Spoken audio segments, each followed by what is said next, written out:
Hello friends, आप सभी का के आयुर्वेदा क्लासेस में स्वागत है। आज हम रचना शारीर का सेकंड पेपर जो है उसका हम लोग त्वचा शारीर चैप्टर को डिस्कस करेंगे। ठीक है, तो इसमें हम त्वचा के बारे में जानेंगे कि हमारी त्वचा कितने प्रकार की होती है आयुर्वेद के अनुसार, और किस आचार्य ने कितनी त्वचाओं के बारे में बताया हुआ है। ठीक है, तो आज हम उस पर डिस्कस करेंगे। आइए स्टार्ट करते हैं। त्वचा शारीर तो संपूर्ण शरीर को ढकने वाली एवं स्पर्श इंद्रिय का अधिष्ठान है।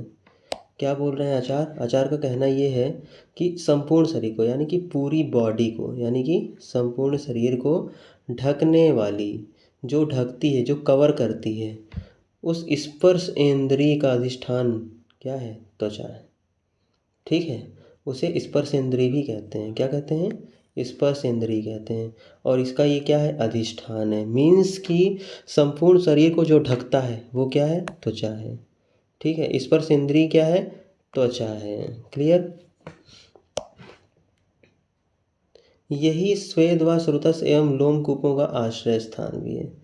स्रोतस हमने पढ़ाया था पहले आपको, तो उसमें बताया था ना स्रोतस में, तो वही चीज़ यहाँ पे बोल रहे हैं कि यही क्या है? स्वेद व स्रोतस, जहाँ पे पसीना निकलता है, स्वेट निकलता है। ठीक है, तो स्वेद व स्रोतस से हम लोमकूपों का, लोमकूप कहाँ पे होते हैं? त्वचा में होते हैं। तो लोमकूपों का आश्रय स्थान क्या है? त्वचा है। आश्रय स्थान क्या हो जाएगा? त्वचा हो जाएगा। ठीक है, नेक्स्ट क्या है? त्वचा यह स्पर्श का ज्ञान करने वाला इंद्रिय यानी ज्ञानेंद्रिय। ठीक है, तो यह क्या करता है? त्वचा क्या है? स्पर्श का ज्ञान कराता है, टच का ज्ञान कराता है। स्पर्श मतलब क्या होता है? टच। तो स्पर्श ज्ञान कराने वाला क्या है? इंद्रिय है ये। ठीक है, इसे क्या कहते हैं हम लोग? ये ज्ञानेंद्रिय भी है। 5 ज्ञानेंद्रियाँ बताई थी ना, तो उसमें एक ज्ञानेंद्रिय क्या है? त्वचा भी है। ठीक है, उसे स्पर्श इंद्रिय कहते हैं। तो आइए परिभाषा देखते हैं। संपूर्ण शरीर के अंग प्रत्यंगों को बाहर से आवृत करने वाला एवं शरीर में सर्वप्रथम दिखाई देने वाला अंग क्या है? त्वचा है। क्या बोल रहे हैं आचार्य? संपूर्ण शरीर के अंग प्रत्यंगों को बाहर से आवृत करने वाला। ठीक है, बाहर से जो क्या करता है? आवृत करता है, यानी कि बाहर से ढकता है। एवं शरीर में सर्वप्रथम दिखाई देने वाला अंग क्या है? त्वचा है। शरीर में सबसे पहला अंग कौन सा दिखाई देता है? त्वचा दिखाई देता है। ठीक है, तो वही आचार्य कह रहे हैं कि शरीर के अंग प्रत्यंगों को बाहर से आवृत करने वाला एवं शरीर में सर्वप्रथम दिखाई देने वाला अंग क्या है? त्वचा है। अच्छा, अब इसका उत्पत्ति स्थान देख लेते हैं भाई। उत्पत्ति क्या है? तो उत्पत्ति में आचार्य कहते हैं कि श्लोक है, तस्य खलु एवं प्रवृत्तस्य शुक्र शोणितस्य अभिपच्यमानस्य। क्या लिखा? फिर से देखिएगा, प्रोनाउंसिएशन ध्यान से देखिएगा। ठीक है, तस्य खलु एवं प्रवृत्तस्य शुक्र शोणितस्य अभिपच्यमानस्य क्षीरस्यैव संतानिकाः सप्त त्वचा भवन्ति। क्या बोल रहे हैं? क्षीरस्यैव संतानिकाः सप्त त्वचा भवन्ति। इम्पॉर्टेंट श्लोक है। ठीक है, अगर त्वचा के बारे में आएगा लिखने के लिए तो हमें ये श्लोक लिखना पड़ेगा। क्लियर? तो फिर से एक बार प्रोनाउंसिएशन देखना हो देख लीजिए, अच्छे से समझ लीजिए इस श्लोक को। क्या बोल रहे हैं आचार्य? तस्य खलु एवं प्रवृत्तस्य शुक्र शोणितस्य अभिपच्यमानस्य क्षीरस्य एव संतानिकाः सप्त त्वचा भवन्ति। किसके अनुसार है आचार्य? सुश्रुत के अनुसार। ठीक है, जैसे दूध के उबलने से मलाई बनती है। क्या होता है? जैसे दूध के उबलने से क्या बनती है? मलाई बनती है। सही बात है, अगर दूध उबलता तो क्या बनती है? मलाई बनती है। उसी प्रकार निश्चित रूप से प्रवृत्त हुए शुक्र शोणित के अभिपाच्य से त्वचा बनती है और 7 त्वचाएं होती हैं। ठीक है, आचार करें जैसे दूध उबलता है तो उसके उबलने से क्या बनती है? मलाई बनती है। उसी प्रकार निश्चित रूप से प्रवृत्त हुए शुक्र शोणित, प्रवृत्त हुए क्या? शुक्र और शोणित के अभिपाच्य से क्या बनती है? त्वचा बनती है। ठीक है, और त्वचा कितने प्रकार की होती है? 7 त्वचाएं होती हैं। कितनी होती है? 7। त्वचाओं की संख्या कितनी होती है? 7 होती है। ठीक है, आइए स्वरूप देखते हैं। यह त्वचा अनेक वर्ण की कृष्ण यानी कि श्याम, श्वेत यानी कि रक्तपीत, ऐसे विभिन्न वर्णों की होती है। भाई त्वचा है, स्किन है, तो उसके कई कलर भी होंगे, ठीक, अनेक वर्ण होते हैं। तो उन वर्णों में क्या बोला गया, यह त्वचा अनेक वर्ण की होती है, यानी कृष्ण यानी कि श्याम, श्वेत यानी कि रक्तपीत, ऐसे विभिन्न वर्णों की होती है। ठीक है, ऐसे विभिन्न वर्णों की होती है। फिर आगे क्या है, त्वचा मृदु कठिन खुरदरी, अधिक केशयुक्त, अल्प केशयुक्त या रोमयुक्त, स्निग्ध रुच, स्वभावतः शीत या उष्ण, पतली या मोटी होती है। तो वही त्वचा के बारे में बताया गया कि भाई त्वचा होती कैसी है, ठीक है, उसमें क्या होता है। तो देखते हैं भाई, त्वचा जो होती है वो क्या होती है, मृदु होती है, कठिन, कुछ लोगों की त्वचा मृदु होती है, सॉफ्ट होती है, कुछ लोगों की त्वचा क्या होती है, कठिन होती है, यानी कि हार्ड होती है, कुछ लोगों की रफ होती है, खुरदरी, ठीक है। अधिक केश, किसी में त्वचा में ज़्यादा केश होते हैं, बाल होते हैं, और किसी की त्वचा में क्या होता है, अल्प केश युक्त होते हैं, यानी कम बाल होते हैं। फिर कोई कोई त्वचा ऐसी होती है जो रोम युक्त होती हैं, स्निग्ध होती हैं, रुक्ष होती हैं, स्वभावतः शीत या उष्ण, पतली या मोटी होती है। मीन्स कहने का इतना सा तात्पर्य है कि त्वचा जो होती है वो किसी किसी की मृदु होती है और किसी किसी की कठिन होती है, किसी की खुरदुरी होती है, किसी की अधिक केश युक्त होती है, किसी की अल्प केश युक्त होती है, ठीक है। अच्छा, कुछ लोग ऐसे भी होते हैं जिनकी त्वचा क्या होती है, रुक्ष होती है, यानी कि ड्राई होती है। अच्छा, कुछ लोगों की त्वचा होती है जिनके क्या होते हैं, शीत होते हैं या उष्ण होता है, या पतली होती त्वचा या तो मोटी त्वचा होती है। मीन्स कि त्वचा के सारे चीज़ों को यहाँ पे बताया गया है। अब सारी चीज़ों में क्या आ जाएगा, उसकी मोटाई, पतलाई, उसका कलर, उसका वो खुरदुरी है कि वो सॉफ्ट है, वो सारी चीज़ें यहाँ पे बताई गई हैं, ठीक है। तो अब आइए आगे देखते हैं आचार सुश्रुत के अनुसार। तो आचार सुश्रुत के अनुसार त्वचा की मोटाई प्रत्येक स्थान पर एक सी नहीं होती है, ठीक है। आचार सुश्रुत कहते हैं कि भाई त्वचा की जो मोटाई होती है, त्वचा की क्या होती है, मोटाई होती है, वो प्रत्येक स्थान पर एक सी नहीं होती है, हर स्थान पर अलग अलग होती है। जैसे मांसल स्थानों पर, जैसे नितंब, मांसल मतलब कि जहाँ पे मांस होता है, ठीक है। तो मांसल स्थानों पर जैसे कहाँ पे, नितंब पे, हिप पे, यानी उदर पे, मन्या पे, स्कंध आदि स्थानों पर वह अधिक मोटी होती है। सुश्रुत जी क्या कह रहे हैं, सुश्रुत कह रहे हैं कि भाई जो त्वचा होती है वो कुछ स्थानों पर, यानी कि मांसल स्थानों जहाँ पे मांस होता है वहाँ पर, यानी कि जैसे नितंब जहाँ पर होता है, तो उदर जहाँ होता है, मन्या, स्कंद आदि कुछ स्थान ऐसे होते हैं जहाँ पर क्या होती है, उनकी त्वचा अधिक मोटी होती है। त्वचा क्या होती है, अधिक मोटी होती है। फिर क्या बोल रहे हैं, कहीं कहीं पतली भी होती। भाई अगर कुछ जगह मोटी हो रही, जब इरेगुलर त्वचाएं होती हैं, हर जगह अलग अलग त्वचा होती है, तो कहीं मोटी होती तो कहीं पे क्या होगी, पतली भी तो होगी। जैसे हस्त का पृष्ठभाग, जैसे क्या बोल रहे हैं आचार्य, हस्त का पृष्ठभाग, हस्त का पीछे का भाग, ठीक है। अब आइए संख्या देखते हैं कि उनकी संख्या कितनी है और प्रकार कितने हैं, इंपॉर्टेंट है, याद करना है, ठीक है। तो आचार सुश्रुत के अनुसार, आचार सुश्रुत के अनुसार त्वचाओं के 7 स्तर बनाए गए हैं, ठीक है। आचार सुश्रुत जो थे उनके अनुसार त्वचाओं के कितने स्तर बताए गए हैं, त्वचाओं के 7 स्तर बनते हैं, ठीक, ये बताया गया। अर्थात त्वचा 7 प्रकार की होती है। त्वचा कितने प्रकार की होती है भाई, 7 प्रकार की। तो अब हम पहली त्वचा का नाम देखेंगे, ठीक है। तो आचार सुश्रुत के अनुसार पहली त्वचा क्या है, अवभासनी त्वचा है। पहली त्वचा क्या है, अवभासनी त्वचा है। अच्छा, इस श्लोक को याद करते चलेंगे तो बहुत अच्छा रहेगा। थोड़ा सा श्लोक बड़ा है लेकिन याद हो जाएगा। प्रोनाउंसिएशन अच्छे से देखिएगा और लिख लिख के याद करिए, याद हो जाएगा। और मैं ये बताना चाहूँगा कि इस नोट से बाहर कुछ नहीं आने वाला है। इस नोट्स को रट्टा मार लीजिए, ठीक है। जो भी आएगा वो इसी में से आने वाला है। देखिए तो इसका श्लोक देखिए, तासाम प्रथमा अवभाषणी नाम या सर्ववर्णान अवभाष्यति। क्या लिखा हुआ है, तासाम प्रथमा अवभाषणी नाम या सर्ववर्णान अवभाष्यति, पंचविद्याम च छायां प्रकाशयति। क्या बोल रहे हैं आचार्य, पंचविद्याम च छायां प्रकाशयति, सव्रीहे 18 भाग, सव्रीहे 18 भाग, प्रमाणा, ठीक है, सिद्ध पद्मकंटक अधिष्ठाना। इसके अनुसार आचार्य सुश्रुत के अनुसार क्या कहते हैं आचार्य सुश्रुत जी, फिर से एक बार देखेंगे प्रोनाउंसिएशन। तासाम प्रथमा अवभासनी नाम, पहली त्वचा क्या होती है? अवभासनी नामक त्वचा होती है। ठीक है। यह सर्ववर्णान अवभासयति, ये क्या करती है? सारे वर्णों क्या करती है? प्रकट करती है। ठीक है। फिर क्या बोला? पंचविद्याम च छायाम प्रकाशयति, पंचविद्याम च छायाम प्रकाशयति मीन्स ये 5 प्रकार की छाया को ये क्या करती है? प्रकाशित करती है। 5 प्रकार की छायाओं को ये प्रकाशित करती है। सा ब्रीहे, ब्रीहे मतलब क्या होता है? चावल। क्या बोले? सा ब्रीहे अष्टादश भाग प्रमाणा। ठीक है। सा ब्रीहे अष्टादश भाग प्रमाणा मीन्स की चावल के 18 भाग के समान होती है। अष्टादश मतलब क्या होता है? 18। अष्टादश का मतलब 18। ठीक है।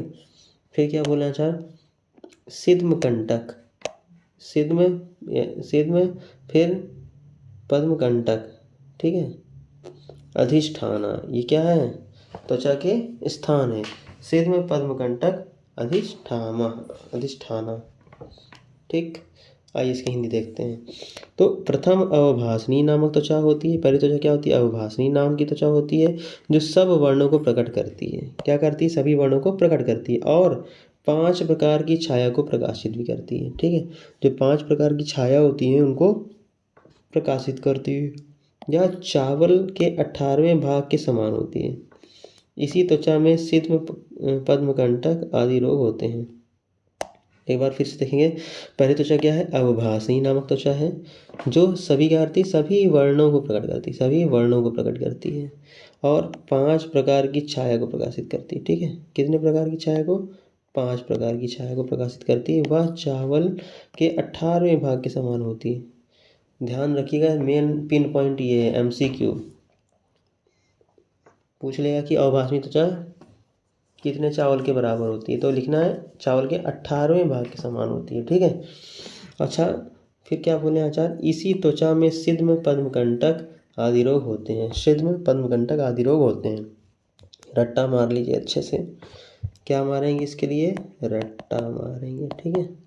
इस त्वचा में सिद्म पद्मकंटक आदि रोग उत्पन्न होते हैं।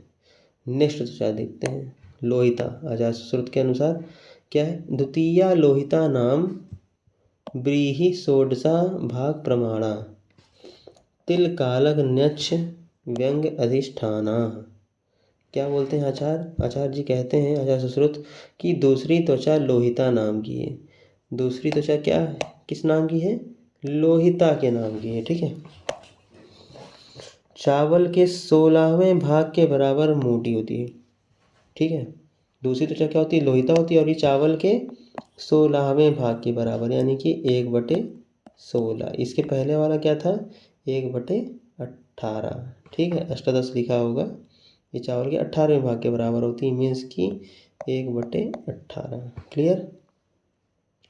तो आचार्य कह रहे हैं कि दूसरी त्वचा जो लोहिता नाम की होती है वो चावल के 16वें भाग के बराबर होती है।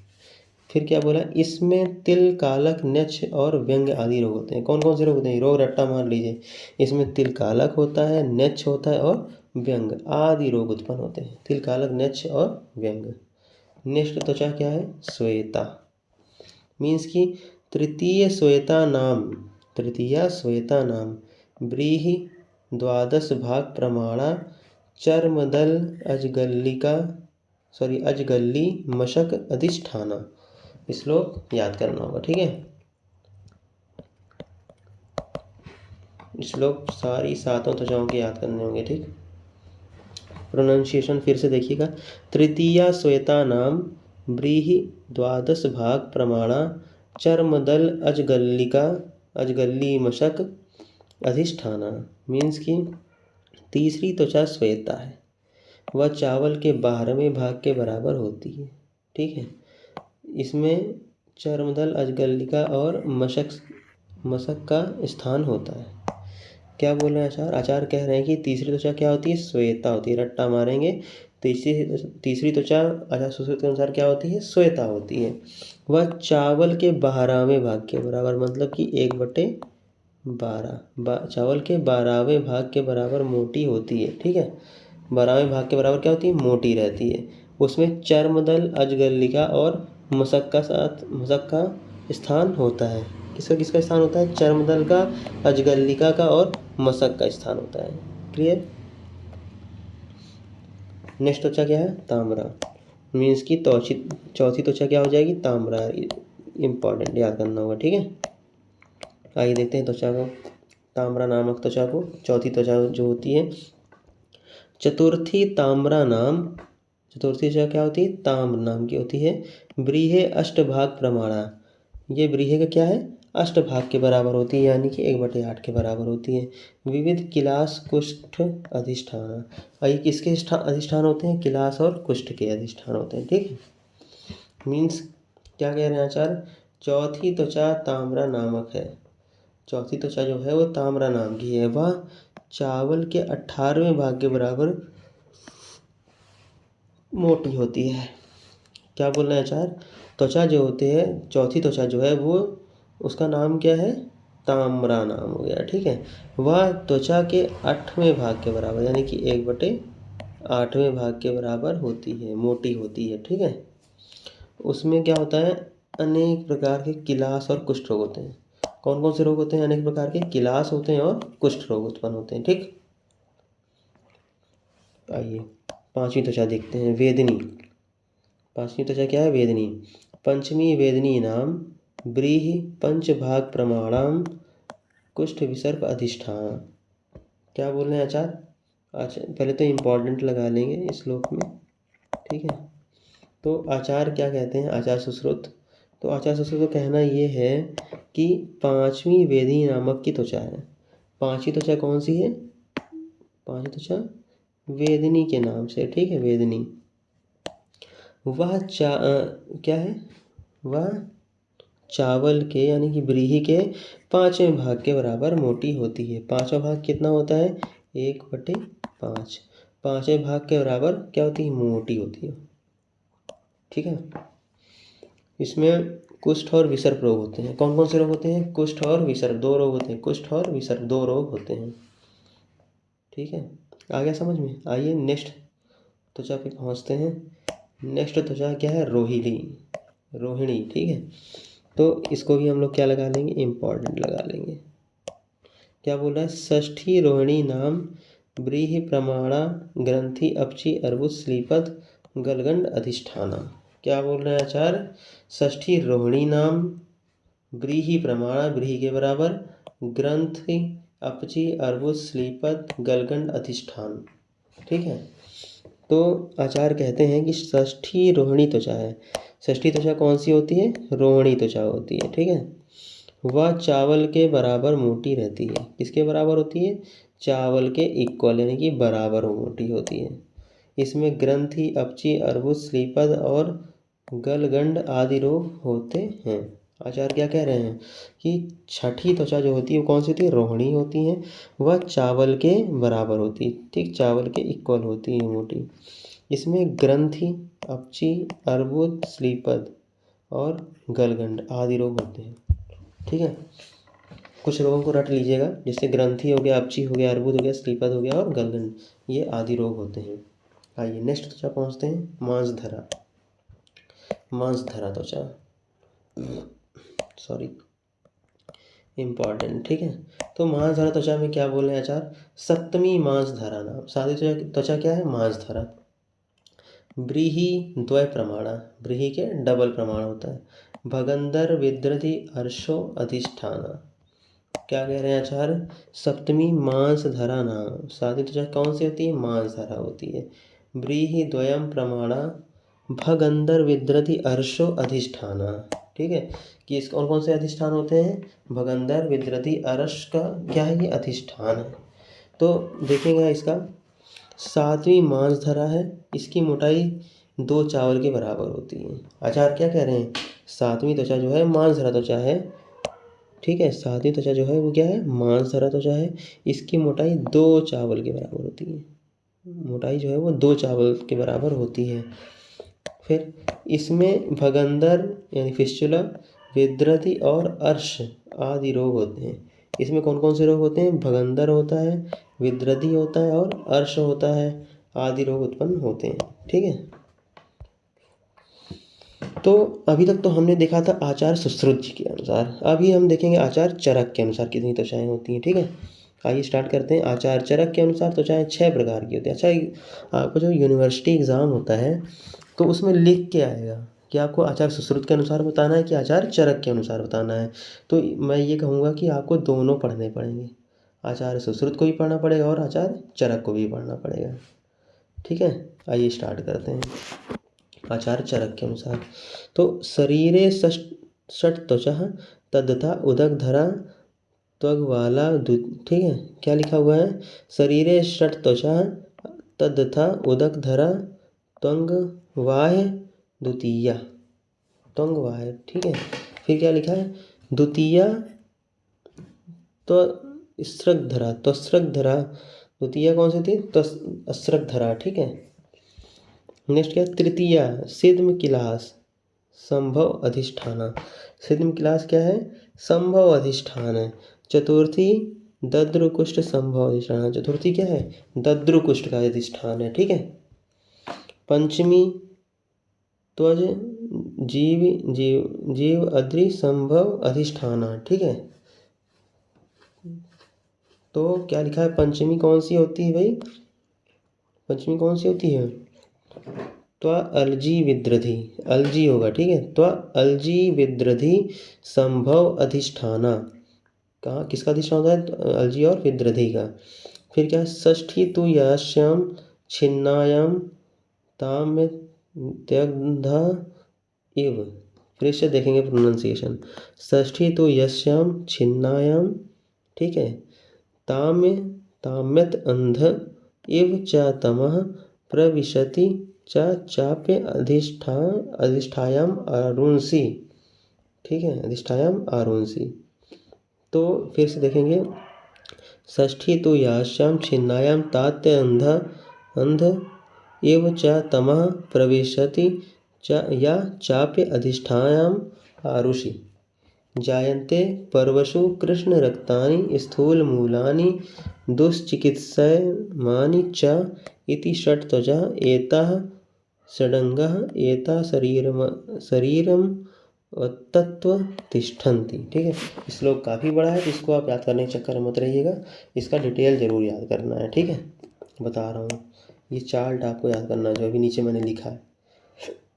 क्या है? पहला आचार चरक के अनुसार पहली त्वचा क्या होती है? उदक धरा होती है। दूसरी त्वचा अस्रक धरा, तीसरी सिद्म, चौथी दद्रुकुष्ठ, पांचवी अंजलि, छठी षष्ठी त्वचा बोला गया। ठीक है, तो आचार चरक कहते हैं कि जो पहली त्वचा यानी कि उदक धरा त्वचा है, जो जल को धारण करती है। किसको धारण करेगी भाई? जल को धारण करती है। ठीक है, ये क्या करती है? जल को धारण करती है। त्वचा के बाहरी मार्ग में होती है। आचार्य कह रहे हैं कि जो जल को धारण करती है उसे उदक धरा कहते हैं। उदक मतलब जल होता है। फिर क्या बोल रहे हैं? त्वचा के बाहरी मार्ग में होती है। त्वचा के कौन से मार्ग में होती है? बाहरी मार्ग में होती है। नेक्स्ट क्या है? अस्रिक धरा, जो रक्त को धारण करने वाली होती है। जो क्या करती है? रक्त को धारण करने वाली होती है। क्लियर? अस्रिक धरा क्या करती है? रक्त को धारण करती है। फिर क्या है? सिद्म किलास, तो सिद्म किलास को धारण करने वाली होती है। ठीक है, ये सिद्म क्या होता है? किलास को धारण करने वाली होती है। क्लियर? नेक्स्ट देखेंगे। नेक्स्ट है दद्रु, तो ये कुष्ठ की उत्पत्ति का स्थान है। दद्रु क्या है? कुष्ठ की उत्पत्ति स्थान है। ये याद रखिएगा, तो कुष्ठ की उत्पत्ति स्थान है। अलजी विद्रधि देखते हैं, तो अलजी में क्या होगा? विद्रधि की उत्पत्ति स्थान है। अलजी क्या है? विद्रधि का उत्पत्ति स्थान है। अब लास्ट त्वचा जो होती है षष्ठी त्वचा। षष्ठी त्वचा वह है जिसे काटने या फटने से ऐसा अंधेरा छा जाता है जैसे अंधे के सामने छाया अंधेरा। तो आचार्य कहते हैं कि छठी त्वचा क्या होता है? तो आचार्य चरक के अनुसार छठी त्वचा जो होती है यानी षष्ठी त्वचा वह है जिसे काटने या फटने से, ठीक है ध्यान दीजिएगा, छठी त्वचा के काटने या फटने से अंधेरा छा जाता है। क्या होता है? अंधेरा छा जाता है सामने, जैसे अंधे के सामने छाया अंधेरा। जैसे कि अंधे के सामने क्या होता है? छाया हुआ अंधेरा। नेक्स्ट क्या है? इस त्वचा के आश्रयभूत काली लाल स्थूल मूल वाली अत्यंत दुश्चिकित्स फुंसियाँ पर्वों पर उत्पन्न होती हैं। मीन्स कि इस त्वचा के आश्रयभूत, त्वचा के जो आश्रयभूत होते हैं, काली लाल स्थूल मूल वाली अत्यंत दुष्चिकित्स फुंसियाँ कहाँ होती? पर्वों पर उत्पन्न होती। पर्व मतलब हथेली पे उत्पन्न हो जाती है। ठीक है, जरूरी नहीं पर्व हथेली ही हो, जितना भी उठा हुआ होता है उसे पर्व कहते हैं। ठीक है, तो ये क्या होता है? पर्वों पर उत्पन्न होती है। अच्छा, अभी क्या है? त्वचा का प्रयोजन देख लेते हैं। ठीक है, तो त्वचा जो होती है वो पांच भौतिक होती है। क्या होती है भाई? पांच भौतिक होती है। त्वचा में पांचों महाभूत के कारण या गुण दिखने से हम त्वचा को पंचभौतिक कहते हैं। ठीक है, फिर क्या बोले? त्वचा में पांचों महाभूतों के लक्षण, त्वचा में क्या होगा? पांचों महाभूतों के लक्षण या गुण दिखने से हम त्वचा को क्या कहते हैं? पंचभौतिक कहते हैं। ठीक है, नेक्स्ट क्या है? त्वचा या स्पर्श ज्ञान करने वाली इंद्रिय है। त्वचा क्या करती है? स्पर्श का ज्ञान कराने वाली होती है। ठीक है, स्पर्श का ज्ञान कराने वाली इंद्रिय है। फिर क्या है? स्पर्श ज्ञान वायु से ही होती है। स्पर्श ज्ञान कहाँ से होता है? वायु से होता है। ठीक है, स्पर्श ज्ञान वायु से होता है। फिर क्या बोला है? उसमें जो प्रभा वर्ण आदि है।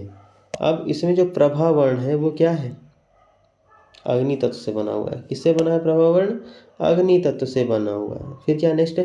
त्वचा में जो अनगिनत छिद्र तथा रोमकूप हैं। क्या बोल रहे हैं भाई? हमारे बॉडी में जो त्वचा होती है उसमें क्या रोम छिद्र होते हैं, रोमकूप होते हैं। तो वही बोल रहे हैं कि त्वचा में जो अग्नि तत्व अनगिनत छिद्र या रोमकूप हैं वे क्या हैं? आकाशीय हैं। वे क्या है? आकाशीय हैं। उसमें रस रक्त लसिका स्वेद आदि रहते हैं। उसमें क्या क्या होता है? रस होगा, रक्त होगा, लसिका होगा, स्वेद होगा और आदि होते हैं। ठीक है, फिर क्या बोल रहे हैं आचार्य? वे सब आप तत्व के बने होते हैं। किससे बने होते हैं? आप तत्व यानी कि जल तत्व के बने होते हैं। तथा चर्म केश रोम समश्रु ये पार्थिव है। और क्या बोल रहे हैं आचार्य? आचार्य कह रहे हैं चर्म केश रोम समश्रु ये क्या है? पार्थिव है। याद करना होगा अच्छे से, ये पार्थिव है। ठीक है, अब आइए देखते हैं हेडिंग क्या है? त्वचा के कार्य। अब हम देखेंगे त्वचा के कार्य क्या होते हैं भाई। त्वचा को अगर इतना इम्पोर्टेंस दी गई तो उसे कुछ कार्य भी तो होंगे। तो आइए कार्य देखते हैं। शरीर पर वायु सूर्य की उष्णता शीत इनका नित्य प्रति आघात तथा प्रभाव होता है। भाई शरीर पर जो होता है वायु सूर्य की उष्णता शीत इनका नित्य प्रति आघात तथा प्रभाव होता है। नित्य क्या होता है? प्रति आघात तथा प्रभाव होता है। फिर क्या आगे? उन सबसे शरीर की रक्षा करना ही इस संरक्षक आच्छादन का कार्य है। क्या बोल रहे हैं आचार्य?